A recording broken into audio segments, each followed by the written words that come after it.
مدينة صغيرة وهادية، كل الناس اللي فيها حاسين بالأمان. وفي ليلة من الليالي هيجي اتصال لل911. الاتصال ده هيزلزل أمان المدينة كلها. أنا مرمر المصري ودي قناة خان المرمر. يلا بينا نبدأ في حكاية النهاردة. فهل أنتم جاهزون يا رفاق؟ والله يا اخوي، في بداية فيديو النهاردة وشي منكم في الارض. بعتذر لكم النهاردة كمان عن الصوت لاني ما زال لسه عندي برد، فبعتذر منكم جدا. الحاجة التانية، انا ما بعرفش يعني اعبر قوي، بس شكرا جزيلا جزيلا على كل الكلام الحلو والدعم والتشجيع وكل حاجة كويسة انتوا بتكتبوها في الكومنتات. بجد شكرا جزيلا. الحاجة التالتة والاخيرة قبل ما نبدأ، ارجوكم الدعاء لاخواننا في فلسطين.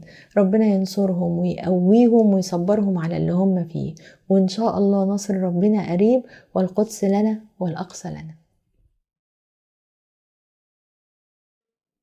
يوم 13 ديسمبر سنة 2001 هيجي اتصال لل911 اللي هيكون على الخط طفل صغير عنده 11 سنة واسمه بيرت بيتمان، واللي هيبلغهم ان فيه هجوم على البيت عندهم، وان والدته قالت له يخش الأوضة ويقفل على نفسه هو واخواته وما يخرجوش ابدا، ومامته دلوقتي في مواجهة المهاجمين دول لوحدها.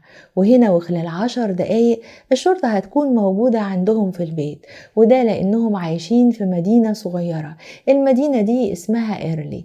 المدينة دي مدينة صغيرة زي ما بقول لكم، عدد الناس فيها في 2001 كان لا يتعدى 600 شخص. كانت مدينة آمنة وهادية وما فيهاش أي جريمة خالص، لدرجة إن بعض الناس بيسيبوا أبوابهم مفتحة من شدة الأمان، وبالتالي إنه يحصل حاجة زي كده أو سطوة على بيت أو هجوم، فده هناك حدث جلل.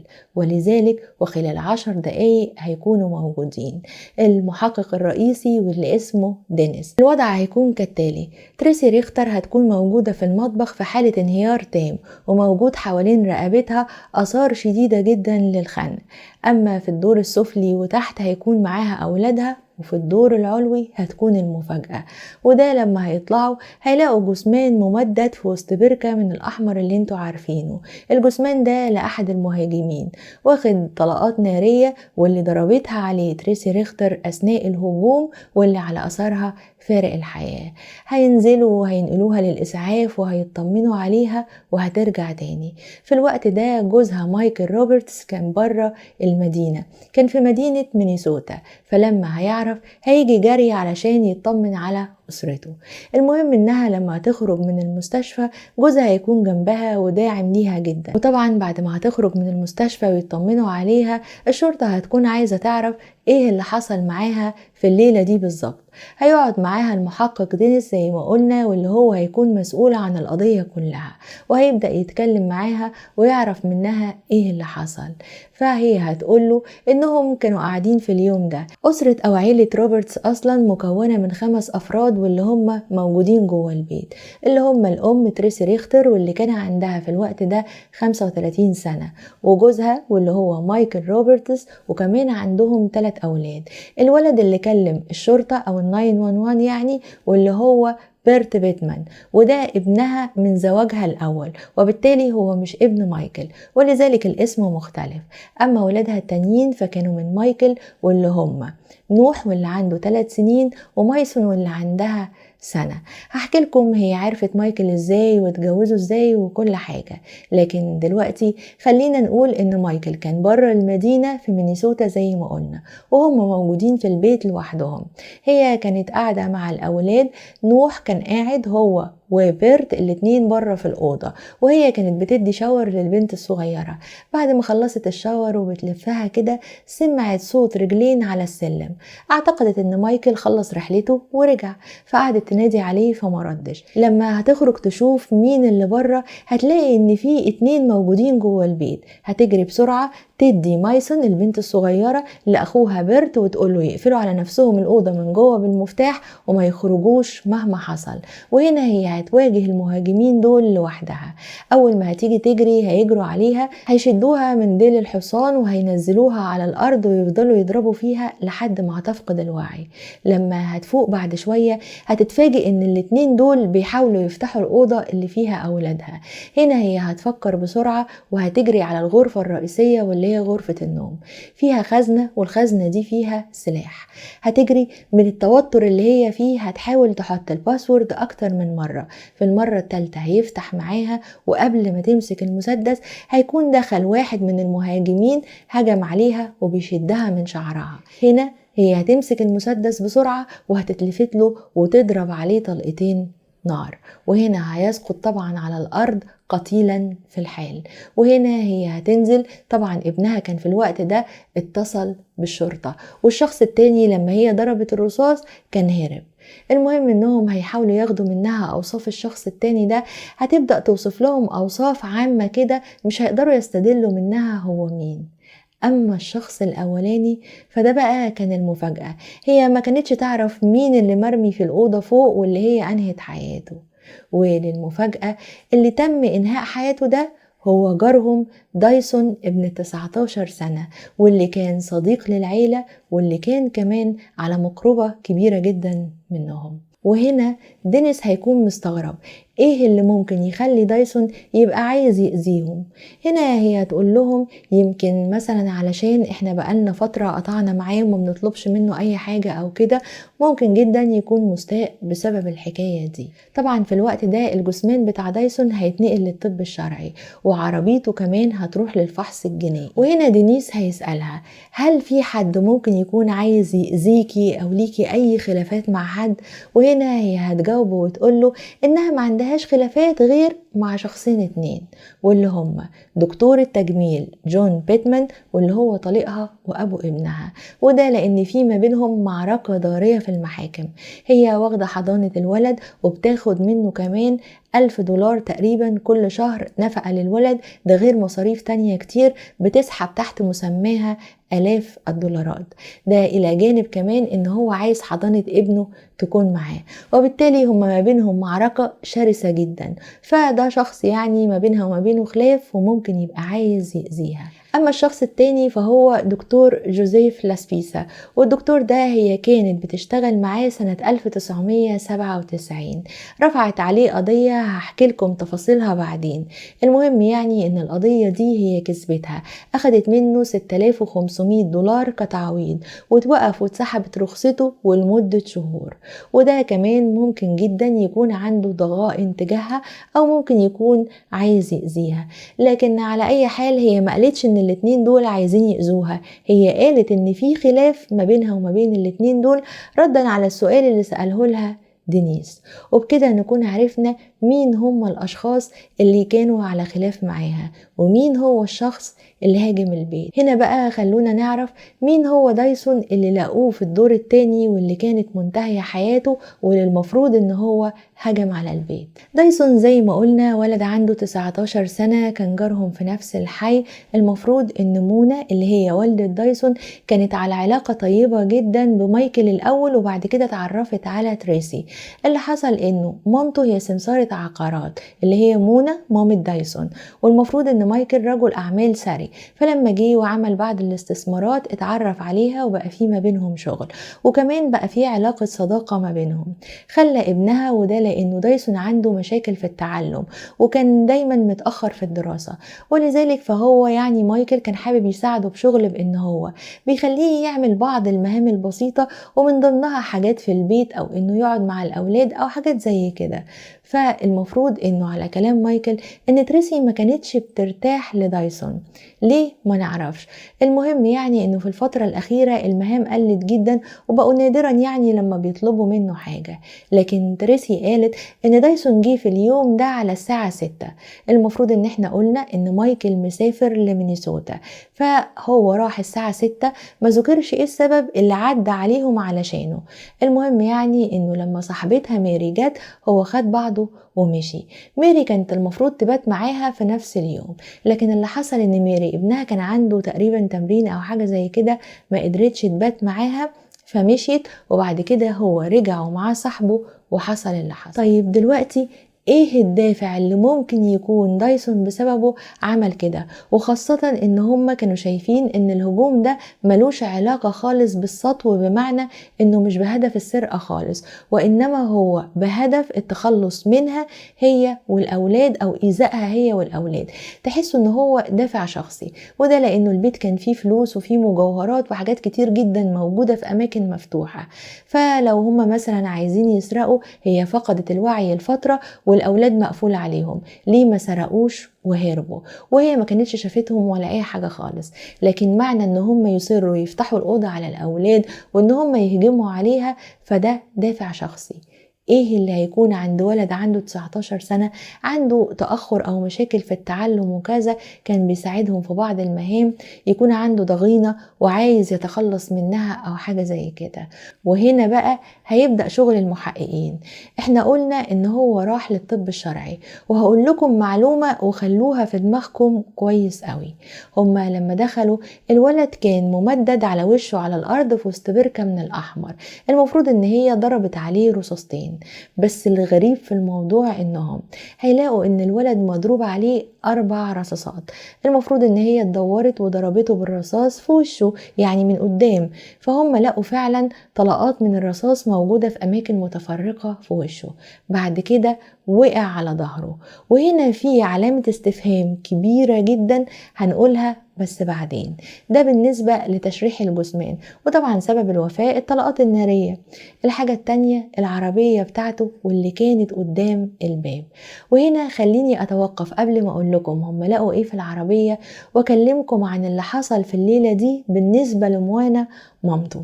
دلوقتي ابن أختها اتصل بيها وقال لها هو في إيه، ده أصدقائك أو جيرانك يعني في بوليس كتير قوي عندهم وكذا. موانا راحت تجري عشان تطمن عليهم، فلما راحت لقت الشرطة حوالين البيت من كل مكان. هي قالت كده نصا، قالت اعتقدت ان مايكل اطلق عليها النار او هي اطلقت على مايكل النار، لكن هم قالوا لي ان الزوجين ما عملوش حاجة في بعض. بتبص لقت عربية ابنها موجودة عندهم، ففورا سألت كده مرة واحدة هو ابني مات؟ فقالوا لها وهنا موانا فضلت تصرخ طبعا من الصدمة. على اي حال انه موانا رجعت البيت منهارة، المفروض ان هم يستجوبوها ويتكلموا معاها. وفعلا المحقق دينيس هيروح لها وهيسألها هل ابنها عنده صديق مقرب ولا لا. هتقوله ان ابنها ما عندوش اي اصحاب خالص، لا من المدرسة ولا من الكنيسة ولا من اي حتة. ابنها اصلا انطوائي، وقته كله لما بيكون فاضي بيبقى قاعد على الكمبيوتر وبيحب الكمبيوتر جدا. المهم يعني انه هياخدوا العربية ويفحصوها. دينيس لما يفحص العربية هو والمحقق التاني اللي معاه، هيلاقوا جوه العربية دفتر وردي. الدفتر ده لما هيفتحوه هيتفاجئوا ان مكتوب فيه حاجة شبه الخطة كده بأسامي وبعض يعني الرموز. الخطة دي بتقول انه المفروض انه اتفق مع صديقه واللي هو جون بيتمان. ولو تفتكروا الاسم ده، فجون بيتمان هو طليقها او جوزها الاولاني وابو ابنها، واللي ما بينها وما بينه خلاف على الحضانة. ان هو اتفق مع صديقه جون بيتمان على ان هو ينهي حياتها هو وصديقه التاني اللي احنا مش عارفين هو مين، واللي هي معرفتش تديهم اوصاف كويسة عليه. المهم يعني انه هو وصديقه دول هيروحوا ينهوا حياتها وينهوا حياة الولد كمان ابنها اللي هو من زوجها الاولاني اللي هو بيرت. وان عايزين ينظموا المسرح بتاع الجريمة على اساس انه هي انهت حياة ابنها وبعد كده انهت حياة نفسها، وبالتالي فانه ما يبقاش لا فيه دخلاء ولا جريمة ولا كذا. وهيلاقوا كلام كتير جدا، وتقريبا كده كأنهم لقوا اعتراف للولد جوه المذكرات بتاعته دي. هنا دينيس هيعمل حركة ذكية جدا، وغالبا يعني الحركة دي هي اللي هتحل اللغز كله في النهاية. المهم ان هو هيقول للمحقق اللي معاه مش عايزين الصحافة ولا الجمهور يعرفوا اي حاجة خالص عن دفتر المذكرات ده، ولا عن الرسالة ولا عن الخطة ولا اي حاجة. ومفيش اي مخلوق يعرف اي حاجة عن اللي احنا اكتشفناه ده بره اسم الشرطة. وده معناه ان هم حتى عائلة روبرتس اللي هم مايكل وتريسي وكده مش هيقولوا لهم كمان، ولا هيقولوا لأهله ولا لأي حد خالص. سكتم بكتم على المعلومة دي. المهم ان دينيس هيروح لمونة اللي هي مامة دايسون، هيبدأ يسألها زي ما قلت لكم عن أصحابه المقربين، هيعرف ان ملوش أصحاب، دي أول حاجة. الحاجة التانية هيسألها انتوا تعرفوا واحد اسمه جون بيتمان؟ فهي هيبان عليها ان هي متعرفوش خالص، فهتقول له لا. هيقول لها طب كان عنده صديق اسمه كذا؟ لا. طب هو كان دكتور؟ لا. هي مش عارفة خالص حد بالاسم ده، واكدت له ان ابنها ما يعرفش حد خالص بالاسم ده. وده كان غريب قوي لو فكرتوا فيها. ايه اصلا اللي هيخلي دايسون اللي عنده 19 سنة وبيقعد مع الاولاد وكذا هيعرف او هيبقى صديق لجون بيتمان اللي هو راجل عنده 37 38 سنة وعايش اصلا في كولورادو، يعني بعيد جدا عنهم؟ ايه الدافع يعني اللي هيخليه يتصاحب عليه لدرجة ان هو يبقى بيأجره علشان يعمل جريمة زي دي؟ فالموضوع كان فيه حاجة غريبة. وهنا دينيس بدأ يفكر بشكل مختلف، بدأ يقول إن هو عايز يدور ورا مايكل.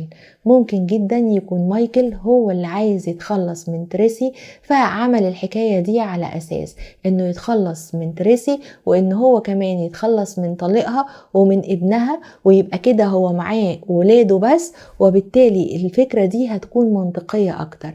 فكروا فيها، هو كده هيتخلص منها ومن ابنها اللي من زوجها الأولاني، هيدخل زوجها الأولاني السجن. وبالنسبة للأجير اللي هو دايسون أصلا كان صديق مايكل وما كانش يعرف جون، وبالتالي فالحكاية لايقة على مايكل أكتر. فبدأ دينيس إن هو يدور ورا حكاية مايكل مع تريسي. مايكل وتريسي اتعرفوا في البداية على النت بعد ما انتهى زواجها الأولاني، بدأوا يتكلموا مع بعض وينجذبوا لبعض. كان هو في الوقت ده رجل أعمال ثري جدا في استراليا، وهي طبعا موجودة في الولايات المتحدة الأمريكية. هيجي مخصوص علشان يتقابل معاها، وبعد ما هيتقابلوا أول مقابلة ليهم بعد 18 يوم بالظبط هيتجوزوا، وده لأنهم وقعوا في الحب من أول نظرة. وفعلا هيتجوزوا، وهو هينقل كل استثماراته وكل حياته للولايات المتحدة الأمريكية. بعد كده هيتنقلوا كمان للمدينة بتاعة إيرلي دي واللي موجودة في ولاية آيوا. وبعد كده كل الأحداث اللي أنا قلتها لكم. هما معروف إن هما بيبقى عندهم أموال ومجوهرات في البيت وكذا، لأنه زي ما بقول لكم رجل أعمال ثري. بدأوا يدوروا ورا العلاقة ما بينهم، هل في ما بينهم مشاكل ولا لا؟ هيلاقوا إنه هي كانت عاملاله أو متصلاله بالشرطة في سنة 2000، وده لأنها قالت إن هو تهجم عليها وإن هو اعتدى عليها بالضرب يعني وكذا. سألوا موانا هل تعرفي أي حاجة عن الحكاية دي؟ زي ما قلت لكم موانا لما راحت قالت إن هي كانت معتقدة إن مايكل عمل فيها حاجة أو هي عملت في مايكل حاجة. فسألوها ليه انت قلتي كده؟ فهي قالت انه هي قالت كده لانه اكتر من مرة قدامها ان هما الاتنين يتخانقوا، وحكت لهم على الواقعة بتاعة سنة 2000 ان هي دخلت وقعدت تزعق معاه، واللي هيكتشفوه بعد كده ان هي كانت احيانا بتمد ايدها عليه، يعني هي اللي كانت عنيفة تجاهه اكتر. المهم دخلت واتخانقت معاه بسبب حاجة في الشغل، كانت بتشتغل معاه في الوقت ده، واتخانقت معاه في حاجة في الشغل. وبعد كده منى مشيت وسابتهم.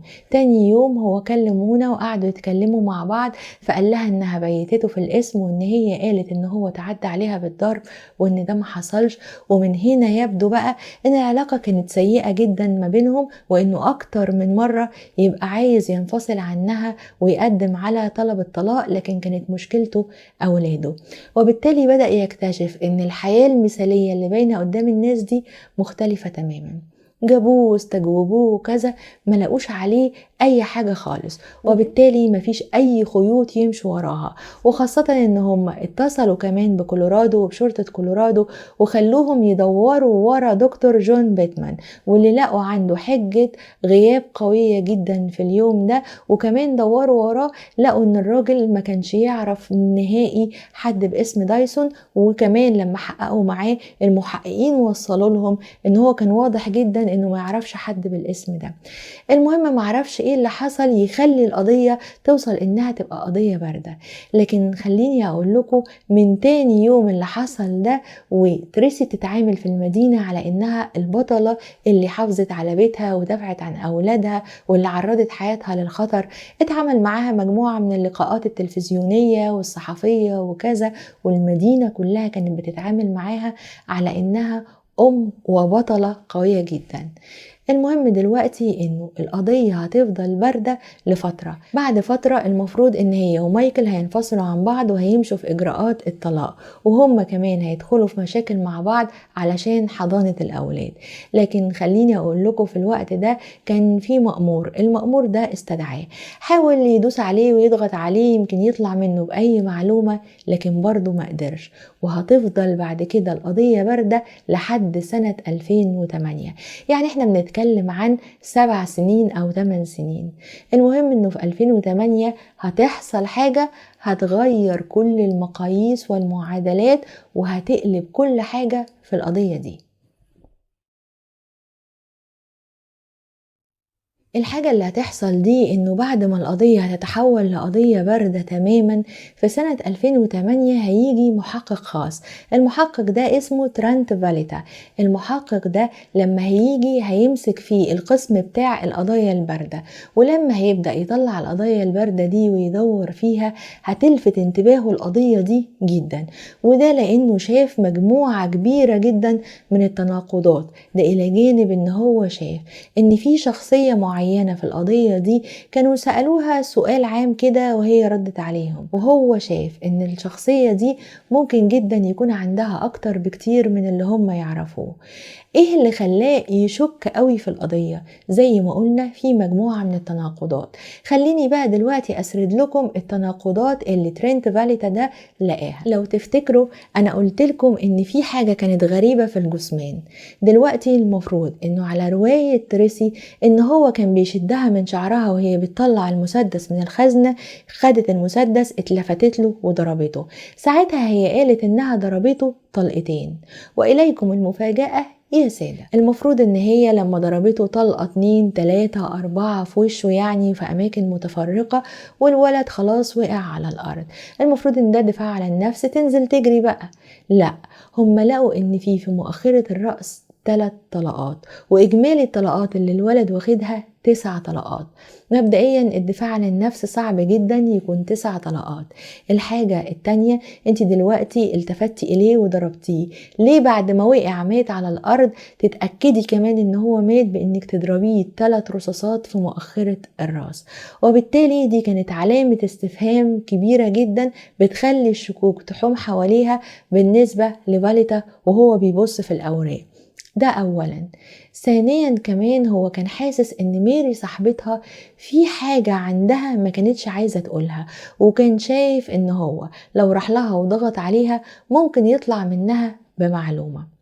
الحاجة التالتة والمهمة زي ما قلنا انه شاف انه شيء من التناقض قوي ان الولد واللي هو ما بيحبش الكتابة، واللي مامته اكدت لهم في التحقيقات ان هو ما عندوش دفتر مذكرات وان هو ابدا ابدا ما بيحبش الورقة والقلم، واحنا قلنا اصلا ان الولد عنده مشاكل في التعلم، اللي هيخليه يمسك ورقة وقلم ويكتب الخطة يعني ويرتب. بس على اي حال خلوا بالكم ان هم طبقوا خط الولد ساعتها بخط من ورقة في البيت عندهم، ولقوا ان الخط متطابق، يعني فعلا الكلام مكتوب بخط الولد، لكن الدفتر ده مش بتاعه وهو اصلا ما بيستخدمش الكتابة في حياته ابدا.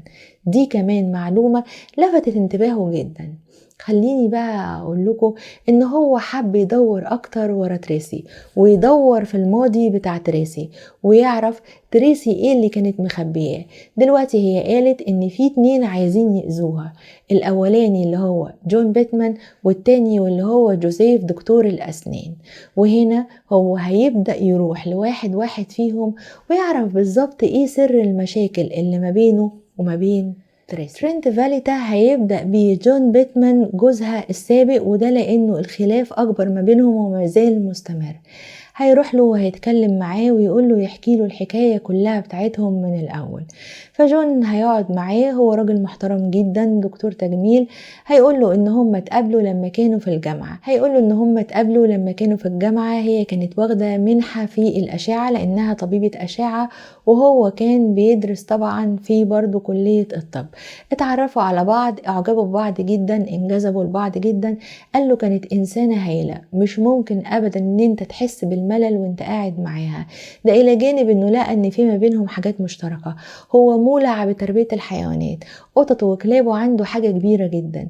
وطلعت هي كمان بتحب الحيوانات زيه، وكانت مبسوطة قوي ان هو عنده حيوانات، وبالتالي هو حس ان دي حاجة مشتركة ما بينهم.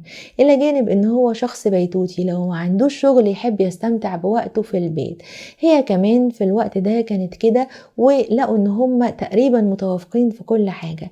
ده الى جانب ان الاتنين بيحبوا بعض. هيرتبطوا ببعض فترة وبعد كده هيتجوزوا. في الوقت ده هو كان اتخرج وبقى دكتور تجميل. بعد الجواز الوضع هيختلف تماما، والشخصية اللي هو حبها مش هتطلع هي نفس الشخصية نهائيا. هتكون عصبية المزاج، بتعمل معاه مشاكل كتير جدا. المشاكل دي وصلت انها في مرة من المرات رفعت عليه سلاح، بيتخانقوا، طلعت تجري على الأوضة، جابت مسدس ورفعته في وشه، لدرجة ان هو في الوقت ده اتصل لها بال911، وال911 جت واتكلموا معاها وكذا، وقالت لهم لا انا ما كنتش بهدده، هو انا جبت السلاح ده وكنت ناوية انهي حياة نفسي، وبعد كده هديت وسبت السلاح، وقعدت تعتذر له عشان يتنازل وكذا. المهم ان هي هيودوها لمصحة عشان تخضع للعلاج النفسي طبعا. وبعد كده تقريبا 6 شهور وهتخرج. لما هتخرج هتعتذر له وعفى الله عما سلف. في الوقت ده بعد كده هي هتجيب ابنهم. هو اعتقد انها لما تجيب ابنهم كل الامور هتهدى، لكن هو اعتقد ان هم بعد ما جابوا ابنهم بيرت كل الامور هتهدى، لكن على العكس تماما. وخليني احكي لكم وضع الحياة كان عامل ازاي. هي اصلا لما جابت الولد يقال يعني ان هي في يوم من الايام كانوا متخانقين، تخلصت له من الحيوانات بتوعه وجيرانه لقوهم في الشارع. دي حاجة ما عندناش اي تأكيد خالص هي فعلا عملت كده ولا دي مجرد اقاويل. الحاجة التانية ان كان في فيزا بتاعت والده وفيزا بتاعت والدته. الفيزتين دول اتسرقوا، وبعد كده هيكتشفوا ان هي اللي سرقت الفيزتين دول، وانها كانت بتسحب اموال طائلة، آلاف وآلاف الدولارات من الفيزات دي كانت بتسرقها، وما يعرفش بتودي الفلوس دي فين. هو كان عامل كمان تأمين على الحياة، كان عنده فيزا وكذا، لقى برضو ان الفيزا بتاعته بتنقص فلوس. كمان هو كان في الوقت ده بيشتغل وقت طويل قوي في المستشفى. الوقت ده احيانا بيوصل ل 120 ساعة في الاسبوع، وبالتالي في وقت كبير قوي هي بتبقى موجودة في البيت ما بتعملش حاجة.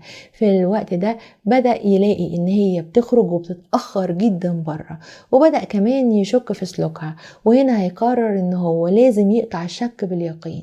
وفي الوقت ده هو يجيب محقق خاص محترف، ويبدأ ان هو يوكله انه يراقبها ويلم المعلومات عنها ويعرف عنها كل حاجة. المحقق هيقوله ان هو اكتشف انها بتواعد مجموعة كبيرة جدا من الرجال عن طريق الانترنت، وبتخرج معاهم للشواطئ وبتخرج معاهم بالليل وشرب وكل اللي انتوا ممكن تتخيلوه. وبالتالي فهي كانت بتخونه، مش بتخونه مع راجل واحد بس، لا دي بتخونه مع اكتر من راجل. دي حاجة. الحاجة التانية زي ما قلنا انه اكتشف انها بتسرق من الفيزا بتاعته هو ووالده ووالدته. هيحصل بقى بعد كل ده كمان حاجة، هي القشة اللي قسمت ظهر البعير. المفروض ان هو عايز يطلقها، وهي كانت دايما بتهدده انه لو طلقها هتعمل وهتسوي وكذا، بس هي كانت عارفة انه قرب جدا يطلقها.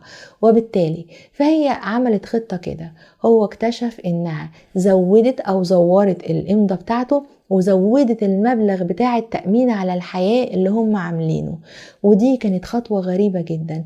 وهنا بدأ ينبهه المحقق اللي هو موكله انه خلي بالك كويس قوي، لانه معنى ان هي عملت كده فممكن جدا تكون عايزة تنهي حياتك. في يوم من الأيام هتتصل بيه وهتقول له إنها في الشقة دي بتاعتهم. أعتقد يعني إن الشقة دي موجودة في شيكاغو أو كولورادو حاجة كده. المهم على أي حال الشقة دي موجودة في مكان. هتقول له إنها عايزاه يتكلموا مع بعض في موضوع مهم جدا وإن هو يقابلها في الشقة. في الوقت ده هو هيكلم المحقق وهيقول له هي قالت لي كذا كذا. المحقق هيقول له اوعى تتحرك ولا تروح للشقة. وهنا لما جون هيسأله ليه هيقول له هي مش في الشقة، هي أصلا قدامي دلوقتي في مدينة تانية بعيدة جدا عن المكان اللي هم فيه. قال له ده معناه إنها ممكن تكون محضرة لك كمين وإن في حد ممكن يأذيك جوه الشقة. فرفض ان هو يخليه يروح. وفعلا فكروا فيها ايه اللي يخليها تتصل بيه بعديها بشوية وتقول له انا موجودة جوه الشقة وهي اصلا مش موجودة في المدينة كلها، الا لو هي عاملة للراجل ده كمين، وخصوصا بعد ما زورت فيه البوليسة بتاعت التأمين.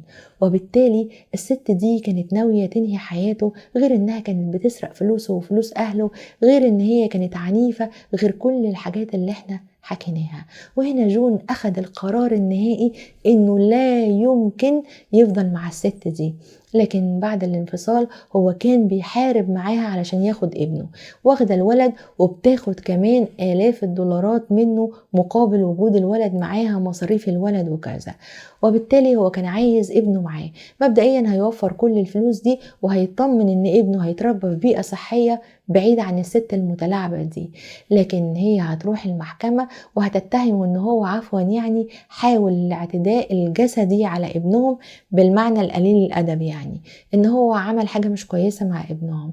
كل ده هيثبت عدم صحته، وهتفضل المعركة دايرة ما بينها وما بينه في المحاكم على حضانة الولد.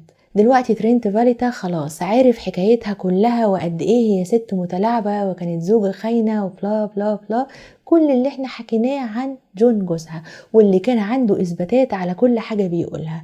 هنتنقل للشخص التاني واللي هي كانت على خلاف معاه، واللي هو طبيب الأسنان واللي اسمه جوزيف لاسبيسا، واللي كانت بتشتغل عنده سنة 1997. الحكاية جت ازاي؟ المفروض انها متجوزة رجل أعمال ثري وفيما بعد اشتغلت معاه. انت ايه اللي خلاكي تروحي تشتغلي في عيادة طبيب أسنان؟ اللي حصل انها في البداية اتعرفت عليه معرفش فين. المهم يعني ان هي بدأت تعرض عليه انها ترتب له الفواتير بتاعته وترتب له الشغل بتاعه في العيادة كده من غير مقابل. هتروح فعلا وهتعمل كده، وهتبدأ بعد كده ان هي تعرض عليه انها تفلتر له الحاجات وشوية حاجات كده. المهم فعلا هتظبط له العيادة كويس جدا وهتبقى شخص اساسي في العيادة، وهتبدأ بطريقتها بقى الساحرة وبألعابها الجسدية وكذا ان هي تبدأ تغريه، وهو هينجذب ليها جدا.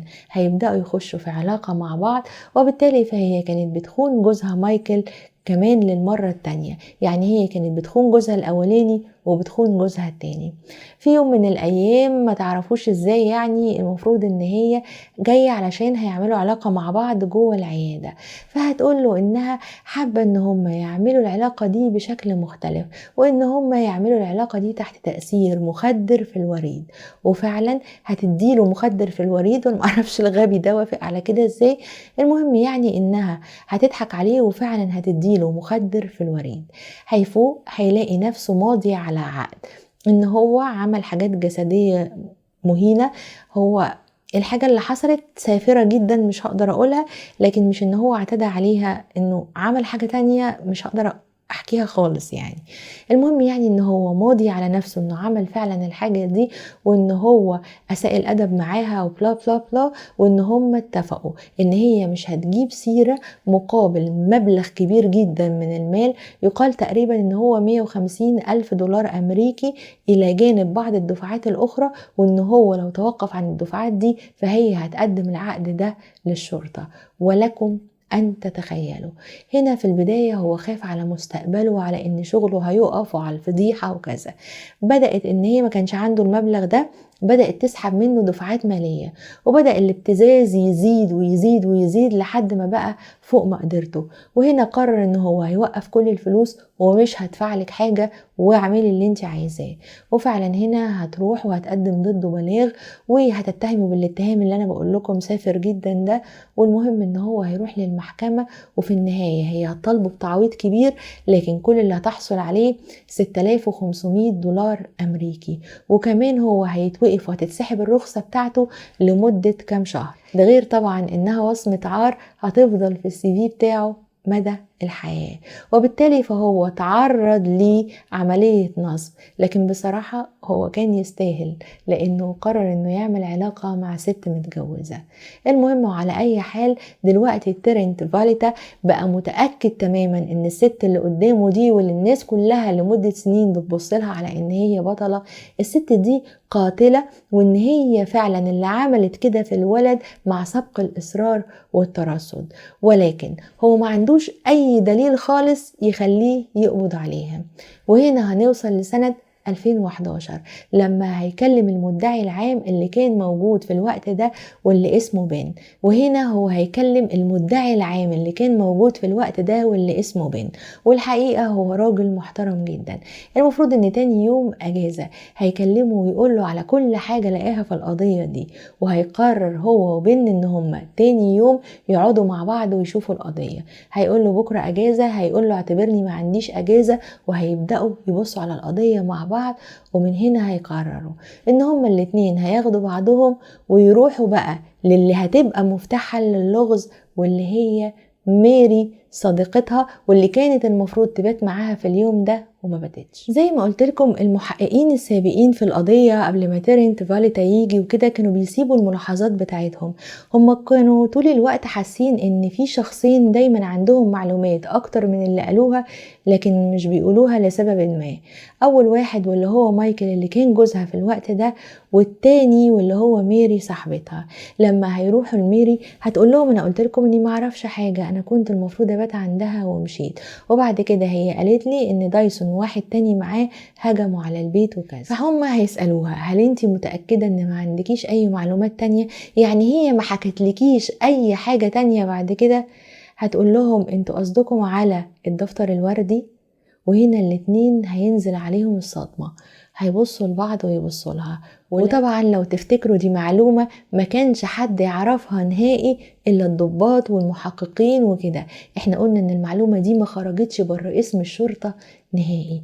فازاي بقى هي عرفت المعلومة دي؟ هتقول لهم ان هي في يوم من الايام بعد الواقعة دي هتكون قاعدة مع تريسي، وتريسي لما هي تسألها ما لقوش حاجة، ما وصلوش لحاجة، مين اللي كان زائق دايسون عليكي او دايسون كان عايز يعمل كده ليه؟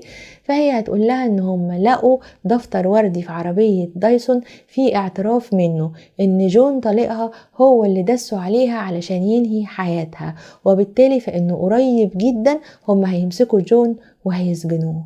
بعدها بفترة ما حصلش اي حاجة خالص. وهنا بقى ميري فهمت انها كانت بتكذب عليها. وهنا ميري في يوم بصت لها وقالت لها هم مش لقوا الدفتر الوردي، هم ليه ما قبضوش على جون جوزك؟ وهنا تريسي وشها هيتقلب وهتتعصب وهتبص لها بعصبيه وتقول لها ما تجيبيش سيره البتاع الوردي ده تاني، يعني الدفتر الوردي ده تاني، واياكي تجيبي سيره الحكايه دي قدام حد بطريقه فيها تهديد. وهنا ميري فهمت كل حاجة وخافت على عيلتها، ولذلك هي ما راحتش ولا بلغت ولا كذا، وبدأت ان هي تنسحب من حياة تريسي واحدة واحدة. وهنا خلاص هما بقوا متأكدين ان هي اللي انهت حياة دايسون، وان هي اللي ألفت كل ده، وانه ولا كان في شخص تاني معاه ولا اي حاجة.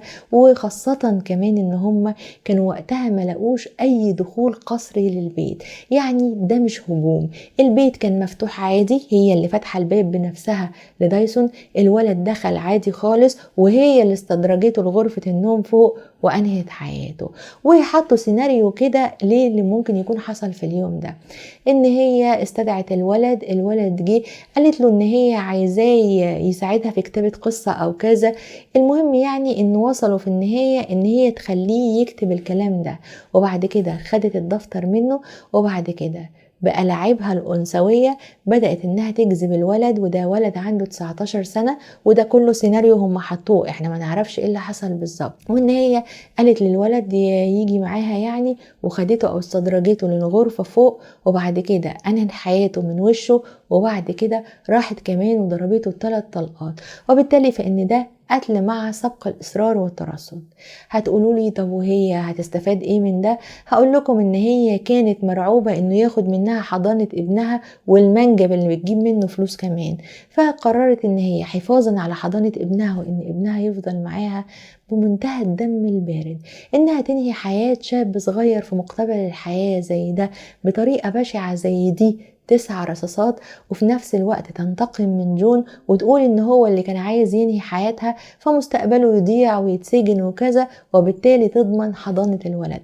ولكم ان تتخيلوا بشاعة الست دي، عندها استعداد ان ابنها يبقى ابوه رد سجون وتضيع حياة 2 من الاشخاص، واحد يموت والتاني يدخل السجن بس عشان تحصل على الحضانة، مع انها كان ممكن تاخدها بطريقة ودية او تشوف اي حل تاني غير ده، لكن هي اختارت انها تكون مجرمة. وفي 2011 وتحديدا في شهر يونيو 2011 هيتم القبض عليها اخيرا بعد ما يطلع مذكرة اعتقال تجاهها، وهتتوجه ليها تهمة القتل العمد، وطبعا هتتقدم للمحكمة. وهنا خليني اقول لكم ان الشخص التاني اللي ما كانش بيتكلم كل السنين دي هيطلع وهيتكلم، واللي هو مايكل جوزها، انها كانت عنيفة ضده، انها كانت مسيئة، بتمد ايديها عليه، بتهدده بالقتل. هو كان متأكد انها حاولت تنهي حياته اكتر من مرة، ده الى جانب انها خانته بدل المرة اكتر من مرة، وعشان كده هو انفصل عنها. لكن كان عنده مشكلة مع اولاده، كان عايز يرجع استراليا وياخد اولاده معاه، وده كان غير ممكن. لكن لما هتتسجن وهيتحكم عليها، هنا هو هيقدر ياخد ولاده ويرجع بيهم على استراليا، ياخد الحضانة الكاملة ويرجع بيهم على استراليا، وهيخفي الاولاد تماما عن اي تصوير او عن اي حاجة. ولذلك احنا ما نعرفش عن البنت والولد دول اي حاجة خالص غير صورة واحدة اللي قدامكم دي واللي انا لقيتها. اما بالنسبة لبيرت ابنها الكبير فكان بيدعمها تماما، وكان متأكد ان مامته بطلة وانها ما عملتش كده، ولدرجة ان هو كان بيدعمها انه غير اسمه وخلاه بيرت ريختر بدل ما يبقى بيرت بيتمان، وتقريبا قطع علاقته مع والده، وكان متأكد من قصة والدته. ولكن هم بيقولوا ان الولد وقتها كان صغير، واكيد هي حفظته كل الكلام ده علشان يقوله. وبصراحة انا هنا عندي رأي، هي ممكن ما تكونش حفظت الولد والولد بيكذب ولا حاجة، ده ولد عنده 11 سنة ودي مامته، ممكن تكون عملت فيلم رمت له البنت وقالت له اتصل بال911 قول لهم كذا مثلا، وراحت قافله الباب عليهم وهو ما يعرفش ايه اللي بيحصل بره، وبالتالي ممكن جدا يكون الولد ضحية. او ممكن فعلا تكون استخدمت الولد، حفظته الكلام وخليته يتصل بال911 ويكون الولد مشترك معاها. لكن على اي حال يعني احنا ما نعرفش الحقيقة فين فيما يخص بيرت. هيفضل يدعم امه جدا، زي ما قلنا هي اتقبض عليها في يوليو 2011 نوفمبر 2011، وبالتالي فات 10 سنين كاملين على الجريمة. هتتقدم للمحاكمة. اللي كانوا بيدعموها في المحكمة احنا قلنا طبعا ابنها بيرت، كمان والدتها كانت داعم قوي جدا ليها، وخطيبها في الوقت ده واللي هي كانت مخطوبة له. المهم ان الثلاثة دول هيكونوا داعمين، وكمان هم متأكدين من براءتها، هيفضلوا يدعموها. هيئة المحلفين كلها هتدينها، وهنا القاضي هيحكم عليها. الحكم اللي هيكون السجن مدى الحياة بدون إمكانية الخروج المشروط. وهنا هتنهار والدتها وابنها وخطيبها، وهيكونوا في حالة من الانهيار التام. أولادها التانيين طبعا زي ما قلنا ما نعرفش عنهم حاجة، وخلاص خلصت حكايتها على كده، بأنه الشر هيتسجن مدى الحياة، ومش هيتم إطلاق الشر ده على الدنيا مرة تانية. الست اللي أذت كل شخصية هي دخلت حياتها، حتى ابنها اللي كانت بتناضل وعملت الجريمة عشان خاطره هي أذته. لحد هنا تكون خلصت حكاية النهاردة. أتمنى أن سردي يكون عجبكم. لو سردي عجبكم ما تنسوش تعملوا لي لايك، اللي ما اشتركش في القناة يشترك، ولو شيرتوا الفيديو ده لواحد بس كمان معاكم أكون شاكرة ليكم جدا. كانت معكم مرمر المصري، إلى اللقاء.